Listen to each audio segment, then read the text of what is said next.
Coleman. Yes, hello, Gillian.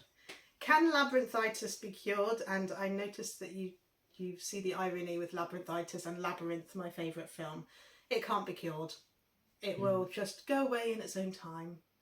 And its own time can be anything from a couple of weeks to 6 months, I think it was last time, wasn't it? So that's fun. Yeah, you have to just wait for it to do one. Yeah, don't you? Basically, there's nothing you can do about it. But you've had labyrinthitis before as well, haven't you? Yeah, I have, yeah. Well, it affects your ears, doesn't it? Something to do with crystals in your ears? Yeah. My crystals aren't aligned. No. So you so you're doing a bit of a Donald Trump zigzagging staggering down the red carpet. I have a red carpet. Well, no, but you might end up with one. Yeah. If you're not careful. But, bumping into doorways. Oh yeah, doorways, and because my vision's not that great anyway, it's just a case of walk and hope you don't walk into things, really. Yeah. It's like it's a bit like what's the other thing? Where you not height, vertigo. Vertigo. It's like being on a very fast spinning fairground ride and then getting off, and the feeling that you have after you've got off that ride. Yeah. All the time. Yeah. People pay good money to feel like that. Just saying. No thanks. Leslie Turrell, what pets do you have? Well. Don't you know? do you? We have had a menagerie over the years, haven't we? Have. I mean, at the moment we have officially 3 cats of our own, being the tortoiseshell, which is Heidi, and is the eldest cat. She's 16 and slightly loopy. And we had her from 18 months old, and she was a rescue from Animals in Distress. Charlie, who we got as a kitten, who is 14 years old now. He's naughty. He's naughty. That's actually Abby's kitten. Bought him for her birthday, her 7th birthday. And the reason why I did that was because when my gran was 5 years old, I'm very, very close to my gran, and unfortunately she's no longer with us. I mean, if she was with us, she'd be ancient by now. Yeah. But, yeah, when she was 5 years old, she had a little kitten of her own. And she used to dress it up in doll's clothes and liked it. I mean, it sounds cruel, but it liked it. And she used to place it on its back in a doll's pram and give it a baby's bottle full of milk. And it used to sit there and... Good grief. Yeah. And I don't know, because I've got that, I had that connection with my gran, I wanted, it sounds odd, but I wanted Abby to feel the connection with my gran by doing something similar, by giving Abby a kitten from a child. We didn't know how naughty he was going to be.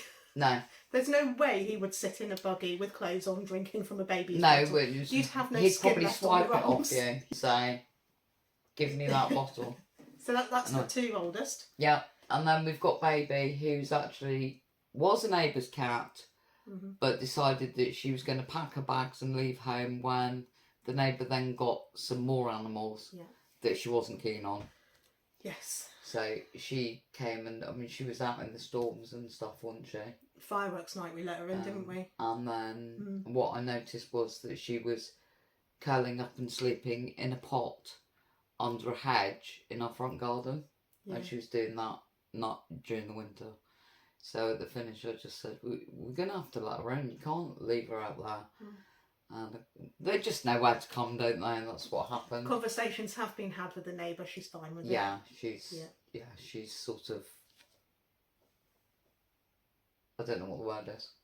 Okay, at least I know where she is. Yeah, no. What's the word when you voluntarily hand them over? She's voluntarily handed her over. Yeah. You know what I mean. And then we have Milo. There's a word for that. Milo is definitely a stray. Yes. He was sleeping in our shed. Yes.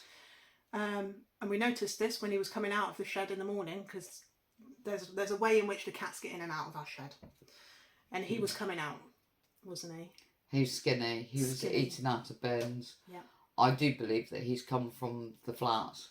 Yes. which you may or may know that. If you follow us, then you'll know the story probably. It's not a happy story. No, it's not. And he was eating out of bins, and he just needed help, so we helped him. He turned up one day lame, didn't he? Yeah. And we were like, he needs a vet. He needs a vet. Nobody's. Yeah. We went and had him scanned. He had no chip. Yeah.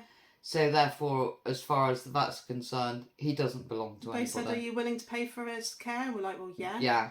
And obviously. so now he's. Yeah.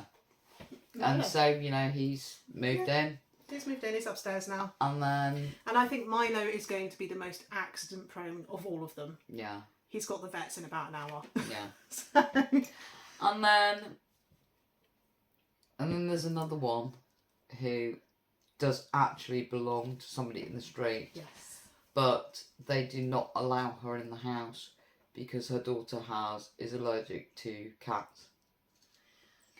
So she's out on the street, and she's Persian, Mm-hmm. Well, she's currently upstairs. and she's also been very skinny.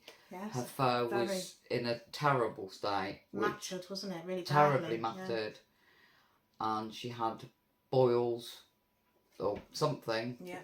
on her skin, Mm-hmm. and she clearly needed somebody to care for her, and all she wants is love. And when you pick her up, and she just melts into you, and she puts her head on your shoulder. All she wants is love and a bit of food. Well, she wants food first, because all cats want food first. But anyway, that's our little menagerie. So 3 officially, well, 4 officially, and 1 unofficial cat. Yeah. Yeah. And they just tell her, they go around telling everybody, "Oh, well, did you need some extra food? Go over there. They're good." Well, yeah, Just because walk we in, had they another don't cat care. in our house the other day. Yeah, we did. Yeah. Who's So not they're allowed in our house, and he does have a home, so he was like, Yeah, "Come on, you so- can go home." yeah. You know. But we've had all sorts, haven't we, in the past? Yes, yeah, we have. Between We've us. had rats and gerbils and hamsters, and Mm. we've rescued mice and hand fed them round the clock 2 hourly for 2 weeks, and sent them out, and they've been fine. Two lot litters, haven't they? We've rescued baby squirrels. We've rescued seagulls. We've got links with people in all kind of areas of rescue. Yeah. So yeah, we've had people turn up to our house with their hands like that, and we're like, "What have you got?" Yeah. So yeah.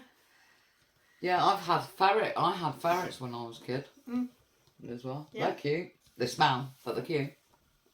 Dogs as well. I think we come from a family of dog lovers as well, don't we? Yeah. So there's always dogs in our life, just not in our house. No, in your parents' house. Yeah.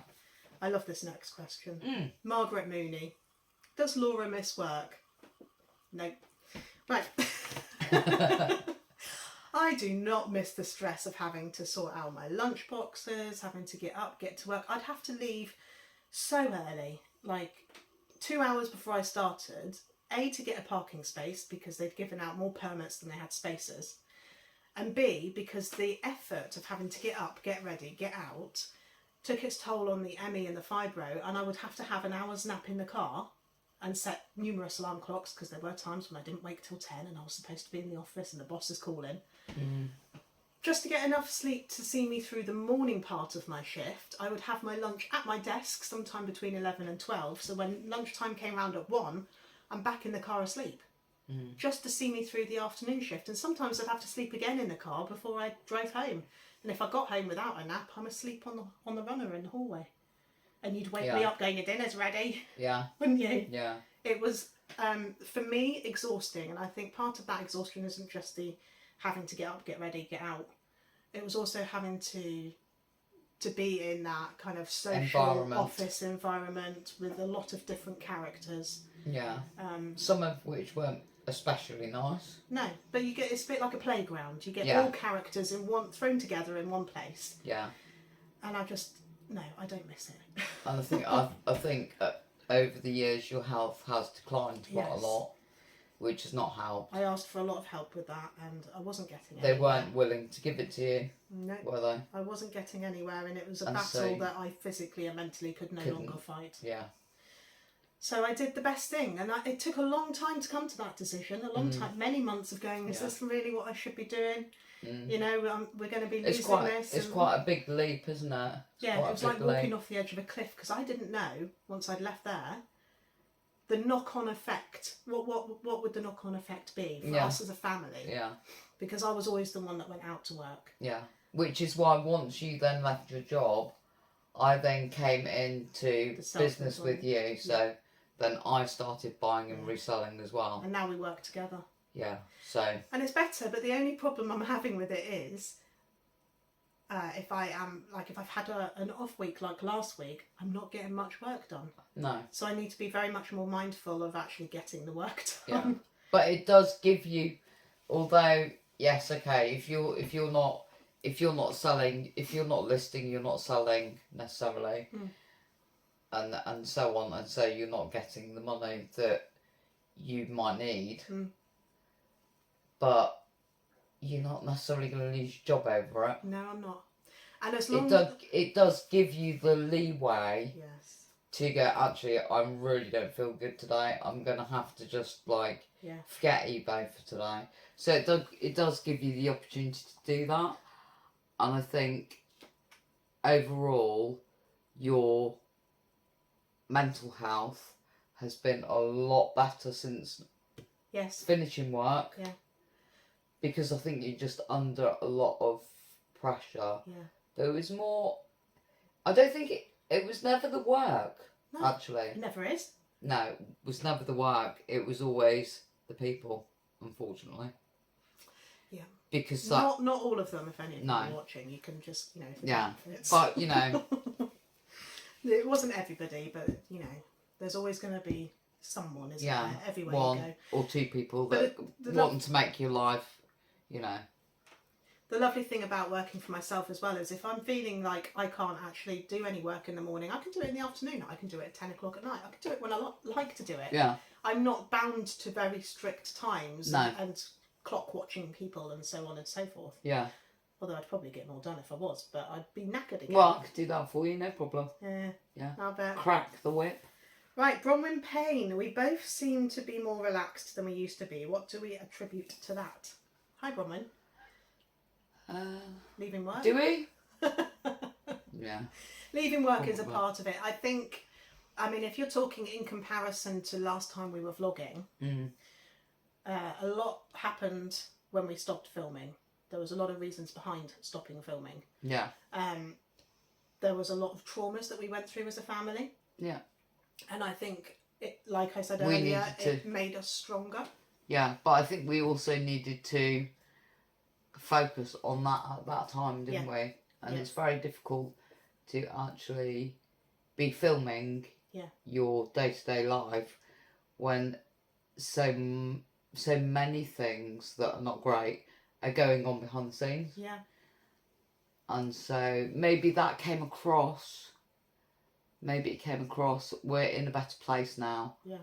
I think as well. In that respect. Last time we were a little bit mindful of comments that were happening off of YouTube about us. And now I couldn't care less. Probably because we've been through so much since that things have been put into perspective. I think also like age as well. I think as you get older, you care less. Yeah. Really.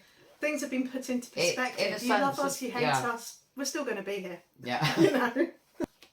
I think age. I think age, and you realise. So I'm not saying that I don't care, or I am. I like to think that I'm a caring person, but you don't worry about when I was kid, when I was teenager, I was growing up. It really mattered to me whether I was accepted or not. Whether I had friends and things like that. Now, you don't care about stuff like that, do you? I think, in terms of real life in our little world, as long as I've got Kath and Abby and our parents, and I've got a couple of extremely close friends, friends of the family. Yeah. As long as these people are in our world, then I'm happy. Yeah. And we have a really good support system here as well. Yeah. Which I am really grateful for. Yeah. But you are always going to get the odd person that really, for whatever reason, is just despises you even. Yeah. And, you know, at one time that would have really bothered me. And you get to, you know, these people are not even people that you're ever going to meet, probably. And Although, you know, I'd love to meet the people that don't like us. And sit Would down you? and have a chat. Yeah. see, I couldn't be bothered. Yeah. Because it's just. I find it fascinating. Do you? Yeah. Why?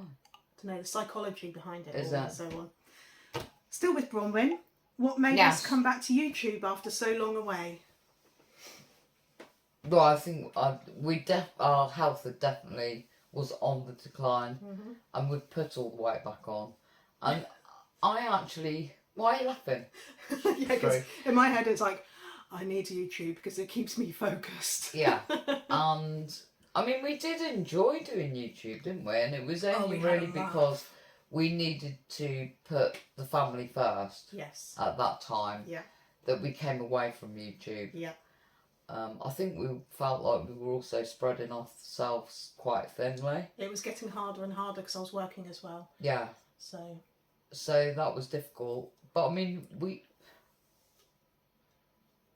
the same reason why we started it in the first place, I suppose, which was that we got to enjoy it. Yeah. I mean, you didn't realise to begin with whether you're going to enjoy it or not, but it seemed like a good idea.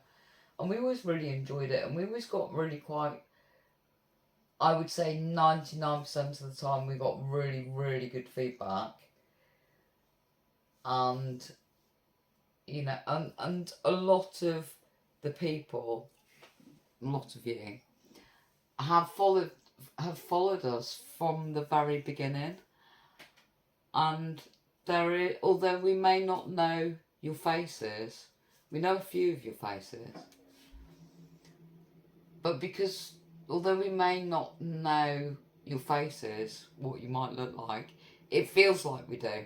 Put it that way. Yeah. You know, there are a lot of names here that I recognise. Yeah. Completely. So, and my memory's useless, to be fair. So you do get this feeling, isn't it? yeah, You do get like a little connection. it's community, isn't it? Yeah. I think we both really missed that. I think I missed it. Mm. I think I missed not having something to play up to. Because you don't get any reaction. I out of don't me. know, I don't get anything. She doesn't think I'm funny at all. So yeah, so it gives me that outlay. Yeah. Gives me that sounding board where I can be stupid. Yeah. Because I like being stupid. Yeah. She needs Yeah. somewhere to direct all her silliness. Yeah, I'm gonna feel better for some reason. Right, Tracy Bailey, this one's for you. Yes. Was Abby influenced musically by you, Kath, because you like to sing? I don't know. I don't know that I don't know, really. I just think it's in her blood. I know that my gran, because my mother told me, I didn't know this, but back in her youth, she was into the Operatic Society, and she used to sing and dance. So that was my grandmother, on my mum's side. I always enjoyed singing, and when I was a lot younger, I think I could sing, and I used to do Of course you could. bit of ballet when I was a little kid. I mean, it did look, you know, it didn't suit me, let's face it, it didn't suit me. But, yeah, just I've got these little images in my head of certain animals in tutus and stuff. But anyway, but I did enjoy singing, and I don't know, I just think it was in her. It was in her. I remember when she first managed to pull herself up into a standing position. She was bouncing. As a baby, Mm. she was. She'd hold on to something, and she'd do this to my mum, because we were living at my parents' house at that point. My mum used to watch Countdown, and Abby would stand there holding on to the TV unit going. Din, din, din, din, din, din, din, din, din, din, din, din, din. She'd do this to anything, you know, and the little bottom would go backwards and forwards. And I thought then, oh, this kid's going to be into dancing. Yeah. She's going to be into dancing. And when she was about, I don't know, about 18 months old, maybe. You were tap dancing back then, weren't you? Yes, I used to do a lot of tap dancing and stage work, and I used to take her to tap lessons with me, but she was too young to join in. So, Yeah.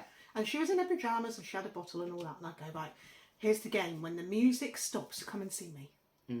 Absolutely not. Not in Abby's world. No, when the music starts, she's up. And in the end, they gave her a baby cane. Yeah. Didn't they? So that she could join in. And following on from that, they actually opened a tap group for very young children because Abby just couldn't be stopped. Yeah.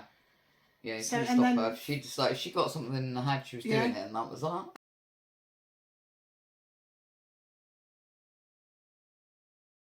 Oh, wait. Yeah, Irish dancing.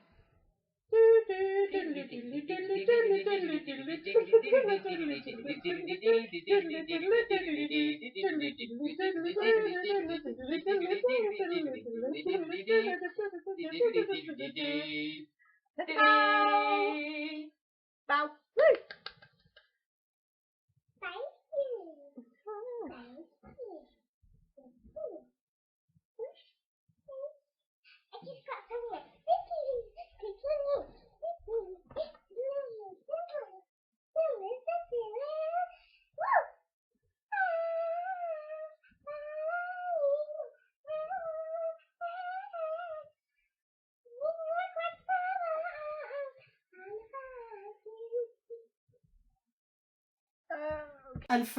And also on from that, I used to do a lot of amateur dramatics growing up, and they don't anymore, but they used to take children from 8 for the panto, 8 years old.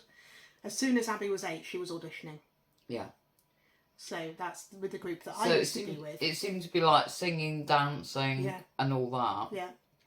But actually, gradually, the singing took over. And do you remember, like, even as a little kid, and she'd be in the back of the car, and we'd have things like, well, whatever music it was. What she liked Lady Gaga. Lady Gaga. Yeah.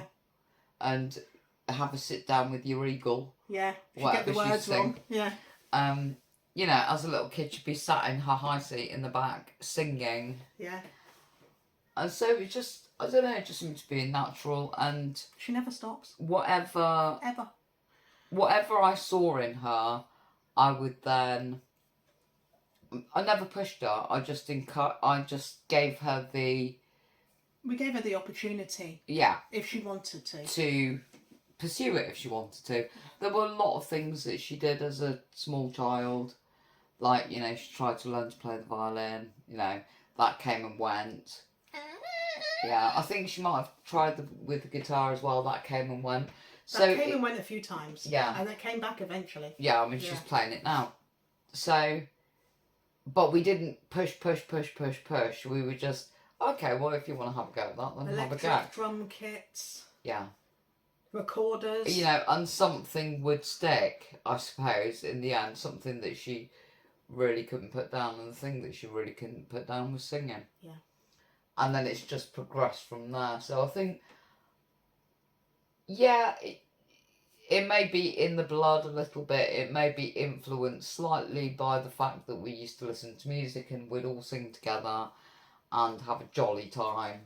And the amateur dramatics that you I used to take her to the music group in the library when she was toddling. Oh, yeah.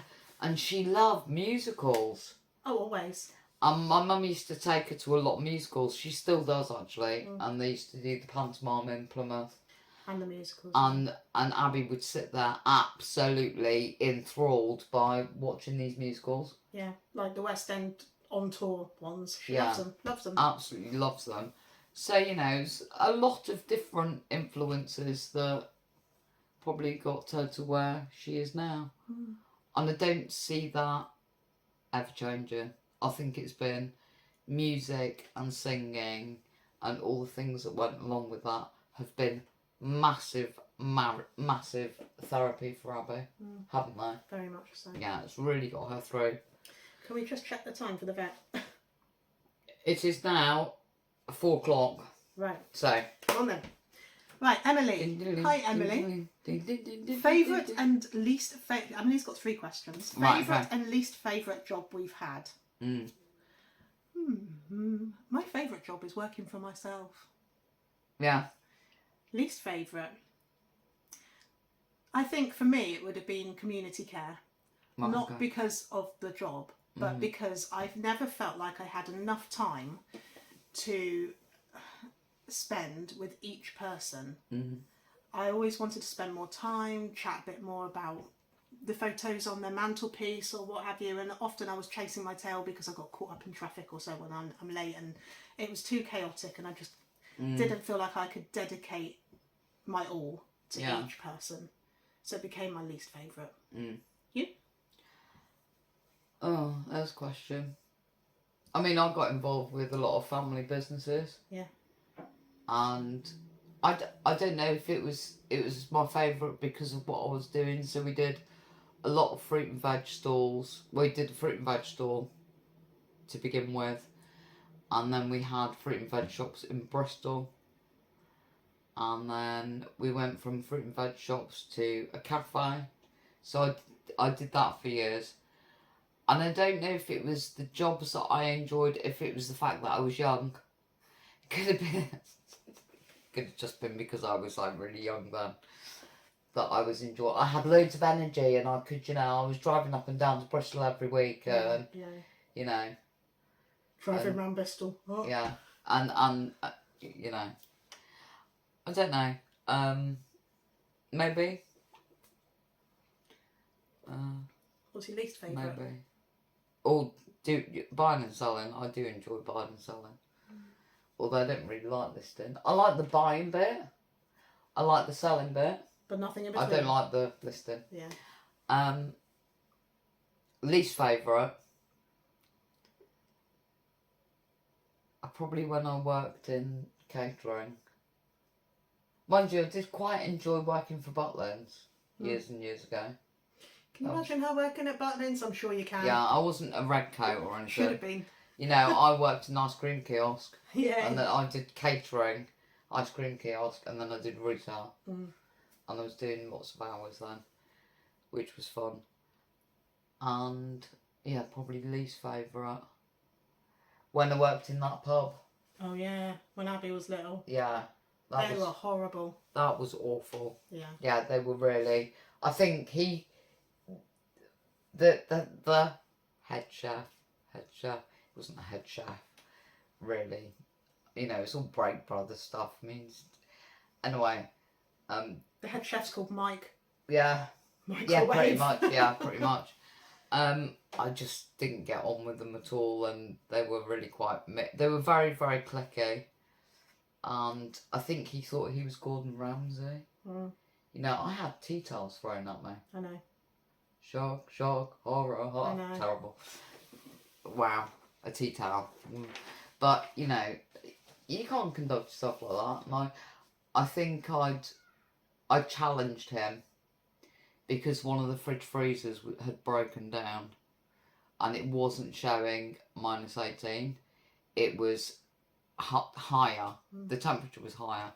And he was trying to serve ice cream from this freezer and giving it to small children and I was like, Didn't you take it all out to the bins? I did, yeah. Yeah, good. And I said, you can't do that. Why can't I? Why can't I? I said, because you're going to make people... Ice cream is terrible for, getting food poisoning. People have had polio, from what I understand, from ice cream. You can't do that. Well, I am doing, and there's nobody here to tell. I do what I like, basically. So I got all the ice cream tubs, and I was told it was definitely not allowed. Got all the ice cream tubs, took them outside, and threw them in the skip. And I think he had to go at me another time. And, he said, oh, what do you do? I was trying to be nice and say, would you like me to help this other person with what they're doing because they're falling behind?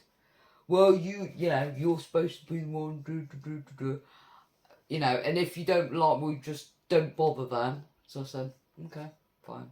I won't bother. Never give Kath an ultimatum. Yeah, so I just put my tools down and walked out right in the middle of service. I just thought, I don't need to be talked to like this. No. But I did actually think, fortunately, there was a table between us. But if there hadn't have been a table between us, he really looked like he wanted to, you know, Lunge. yeah, you know, give me a fork-me one. So I'm glad there's a table between us. But yeah, not nice. So Right. yeah. Emily's second question is, what's your dream car? Now, I'm not really a car enthusiast. This is more Kath's subject. Has it got 4 wheels? Has it got a cup holder? How many cup holders Then do you I'm have? fine. What colour is it? Yeah, then I'm fine. That's as far as I Okay. go with cars. So this is Dream. you again. Well, dream cars. I don't know. It's weird, isn't it? I mean, if you'd have asked me 10 years ago, I'd have probably given you a big list Countervan. of cars. But I mean, nowadays I'm not that bothered. I'm not really that bothered. And there's quite a few cars that I like. Yeah, there's a few cars that I like. Dream car. I don't know. I'll probably have a camper van, to be honest with I you. knew you were going to say that. You know, and when I say camper van, I mean along the lines of a T5 size. So that kind of size doesn't necessarily have to be VW. Could be anything of that size really that's decent and fairly new, I suppose. Fairly new. That's never going to happen, but you know. Otherwise, I might have said something like an Aston Martin or something like that. Does it have a cup holder? I don't know. To be honest with you, I don't know. No. Right, what's your favourite chocolate bar? This is Emily's third question. Oh, don't. Favourite chocolate? I quite like, obviously, we all know about Marsgate. So, Marsgate, not Margate. Never been to Margate. Yeah, so I seem to choose chocolate bars that I don't like. In the hopes that it'll put you off eating them. It's weird. No, But it's you weird. I get like this thing where I want something that I don't like. I want to eat it. And then I get a thing for them where I just want to eat them all the time. That's weird. Isn't it? I like the ones with nuts in, like Snickers or Picnics. Yeah. Pick-a-nicker. Yeah. I used to like a bar called Nutty. Here we go. Which they don't make anymore. Does anybody remember Nutty? The centre of it was a little bit like a Marathon or a Snickers. Marathon. Snickers. Kind of. It was kind of chewy in the middle. And then it had toffee. And it was like tubular shaped. And they rolled the toffee in peanuts. So it was like covered in half peanuts all over. And then smothered in more toffee. And in a red cellophane packet I have no that was memory of see-through. this. What I wouldn't get. The closest thing to one of those that I've had, and when I say recently, within the last 2 years, is Payday bar. Payday. Payday, Yeah. which is American. Yeah. Which can get on. You can get them on Amazon, eBay. Yeah. Yeah. So they don't do the ones that I really like. They don't do anymore. Right, we've got 4 left. Right. Okay. Yeah. Nicole. So, hi, Nicole. Who's the most determined on the plan, or are we both very focused? I reckon I'm the most determined. Absolutely. Yes. Without question of a doubt. Yes. Yeah. That's the I'm not. I'm just, I'm just like, meh. Oh no. Yeah. I'm very like, yeah, what we having? Yeah. Yeah, I try and plan more when I'm well enough. You're much more blinkered. I'm away with Farah. I mean, I had planned dinner tonight, but now we've got vets. Yeah. So that's not happening. So I'm a little bit off But kilter now. you're the very organised one.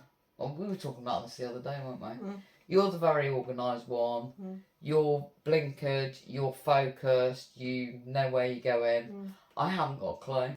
I don't know what I'm doing. Oh, this one's for you. Mm. From Johanna.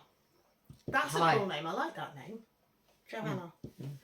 Catherine. You've all got lovely names, by the way. Yes. Don't want to single anyone out. No. Yes. Very different. I like it. Catherine, are both your parents Sicilian? Did you spend time there growing up? And do you speak Italian? No. Was the answer.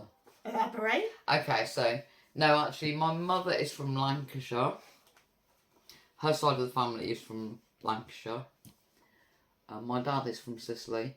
His mother came over from Sicily in the 50s when there were an awful lot of jobs here that nobody wanted to do. All the very low paid jobs. Mm-hmm. Nobody wanted to do them, and so they started advertising those jobs abroad in the poorer countries, and Sicily was one of those. And my grandmother came over to take one of those jobs.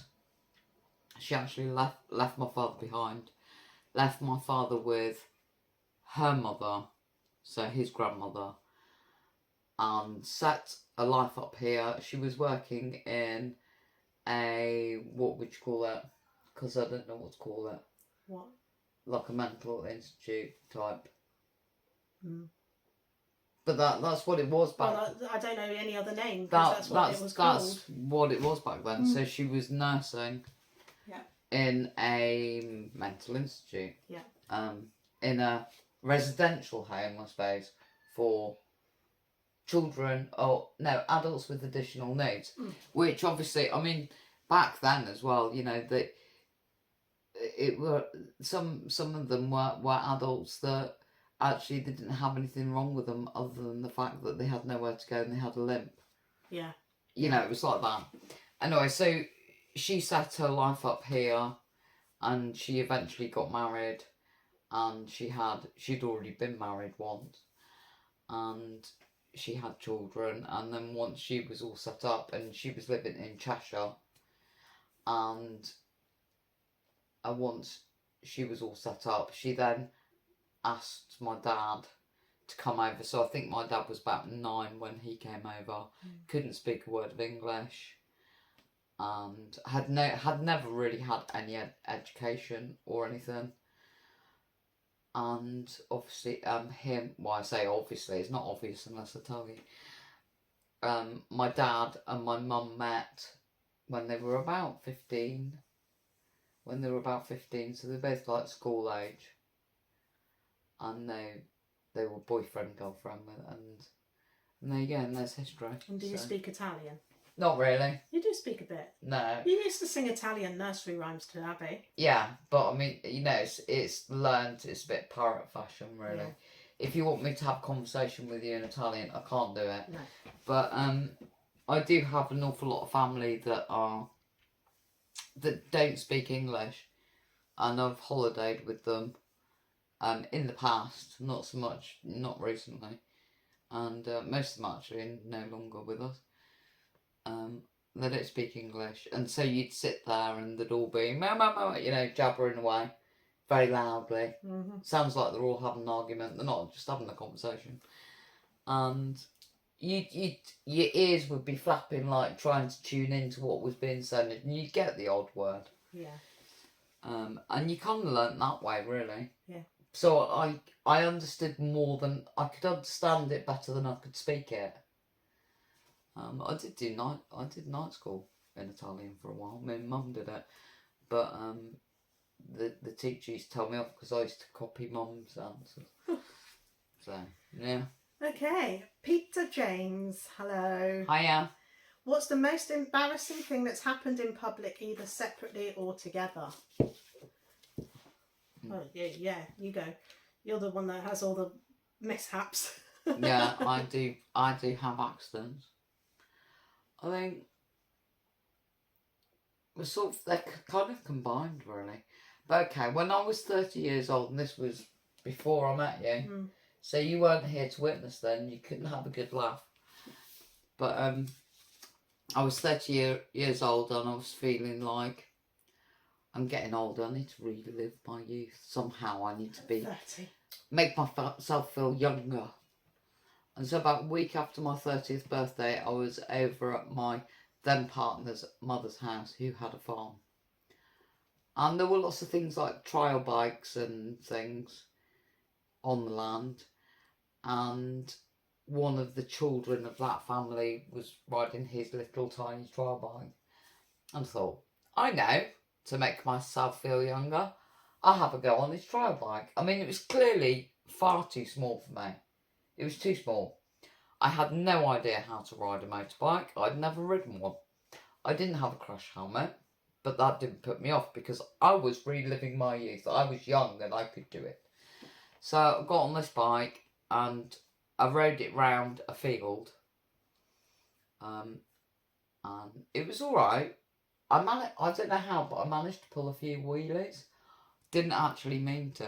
Didn't mean to. It just happened. Maybe it's because it's too small for me. And I thought, well, that was alright. I look really quite good.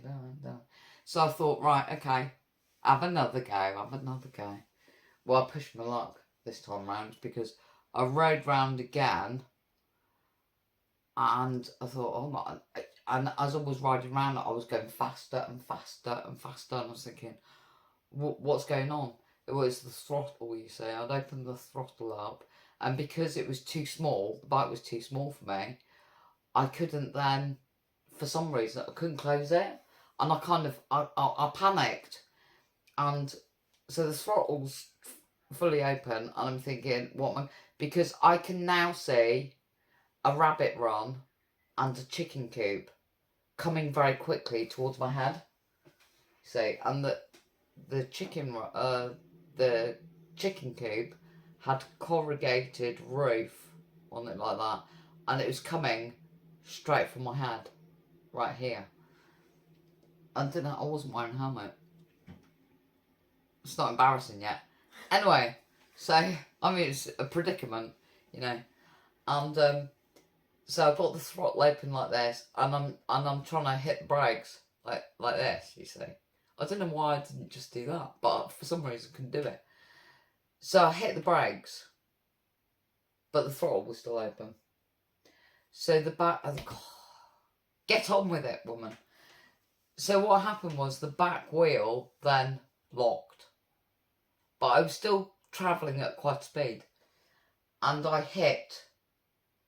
I think I might have clipped the rabbit run. No animals were hurt. No. It's because the rabbits were in the hutch. They weren't in the run, so that's okay. So I hit the rabbit run and propelled forward into the chicken coop. And I could see this roof coming right from my hand. And I thought, I'm going to take my head off here. So I threw myself off the bike at the very last minute. Threw myself off the bike. Anyway, to cut a very long, boring story short, I broke my arm, which is why you might. Sorry if you're squeamish. Maybe I should have said that before. But I've got a big scar here, and there's a big lump there. That's metal. So I broke this one of the bones like that. I had a big hole in my knee. It was like something had exploded.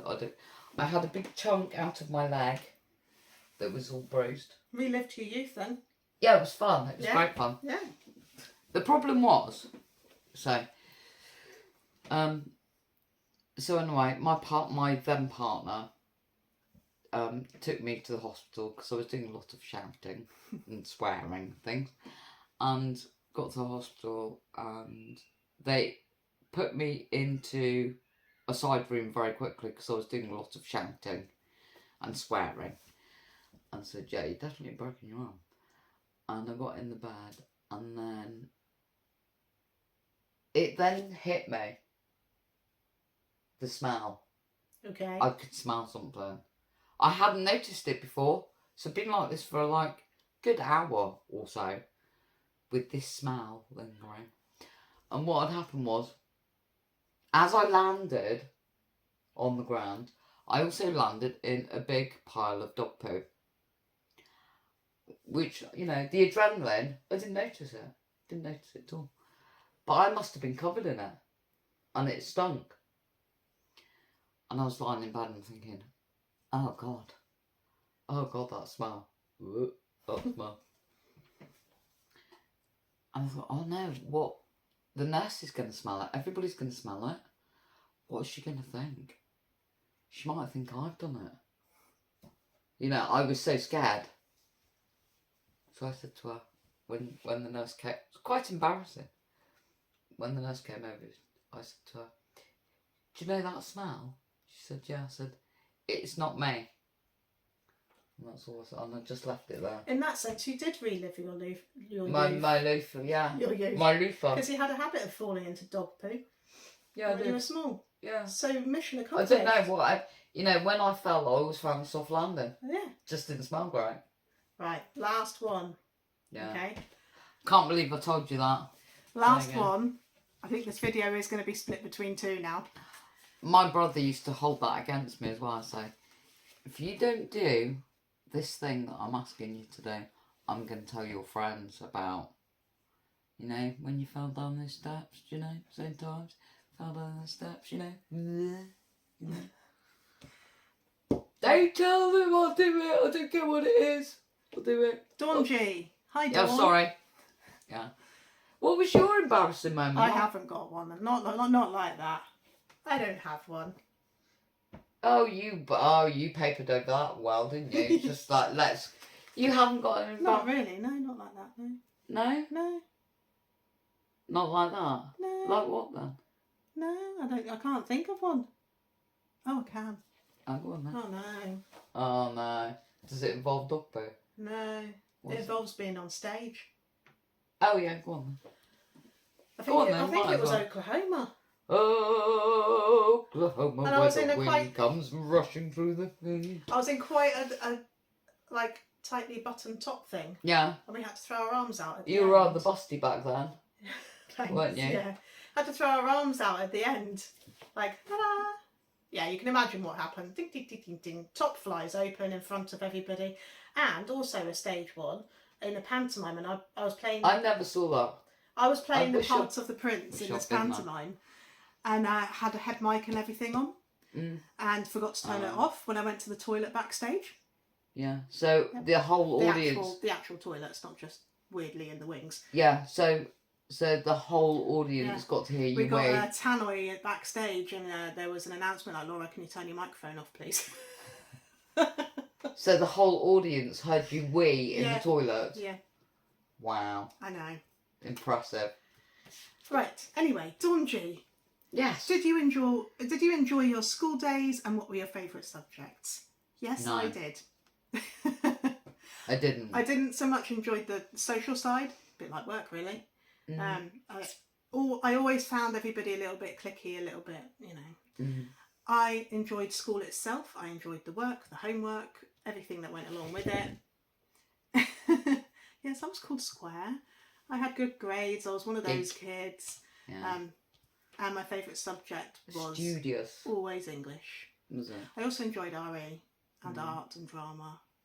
Geography. Do you like them all really, apart from maths? The only thing I didn't like was maths and PE. PE. Unless it was discus or rounders. Yeah, something you could throw at people's heads. Yeah, or hit really hard. Yeah. But yeah. Yeah, but did you used to get some good compliments from the PE teachers though, didn't you? Particularly when you played tennis. Oh yeah, when I was red in the face and sweating, everybody look at Laura, that's how you should all look. Yeah. Yes. You weren't quite so enamoured with school, were you? I hated school. No, I'm really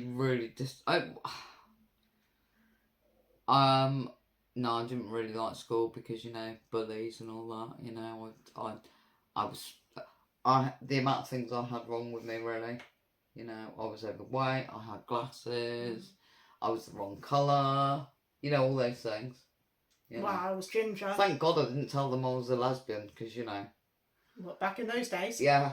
Ooh. I mean, I think I got that back then as well. Anyway, but you just said, things like that back then. Anyway, yeah, but back in the 70s, 80s, that was 70s. Not some 80s for secondary 80s, for you. yeah. Back in the 80s, that was not something to be. No, you didn't shout talking about in school. No, was you it? didn't really. No. No. So no, I didn't really enjoy school that much. Unbeknownst to me, I probably did have dyslexia. Definitely.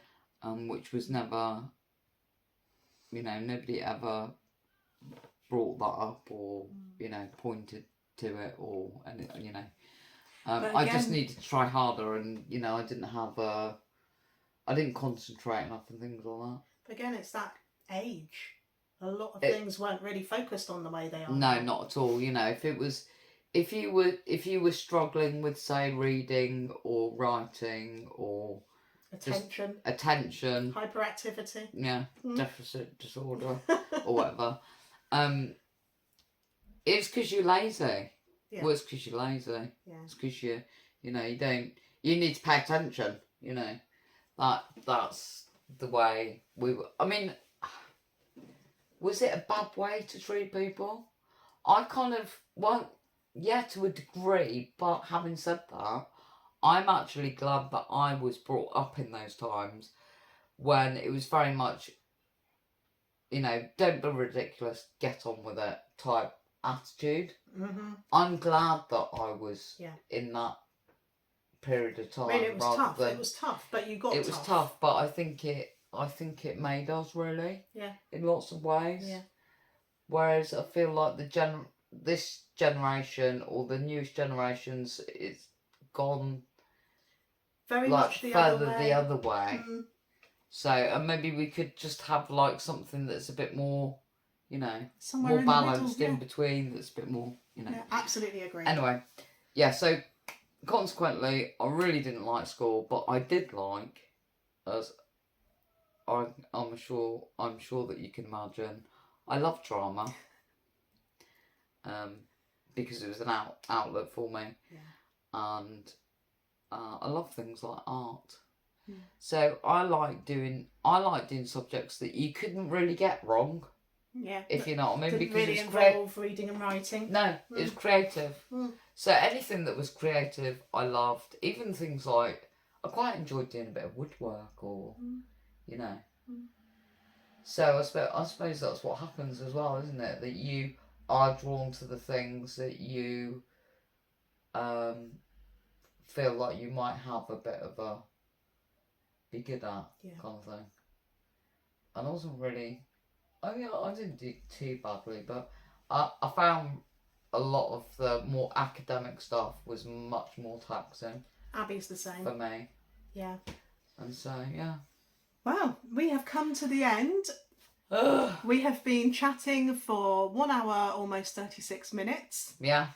This will now be split into 2 videos. It will have to, because otherwise you just... long. Yeah.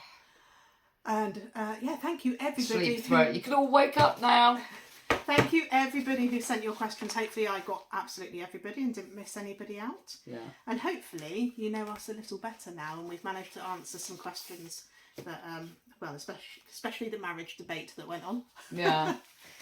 I mean, you never know, one day, maybe. Mm. But, yeah. But anyway, we need to get Milo to the vets, so... Mm. Right. Sorry, I'm almost falling asleep here as well. God, it's that dull, isn't it? Yeah. Anyway, thank you very much for joining us. I hope it gives you a little more insight into what we're about as well. Mm. And that you still like us for it. That's it, really. Whatever kind of a week you're having, I hope you're having a great week on plan. Because although this isn't weighing, I'm still going to say it.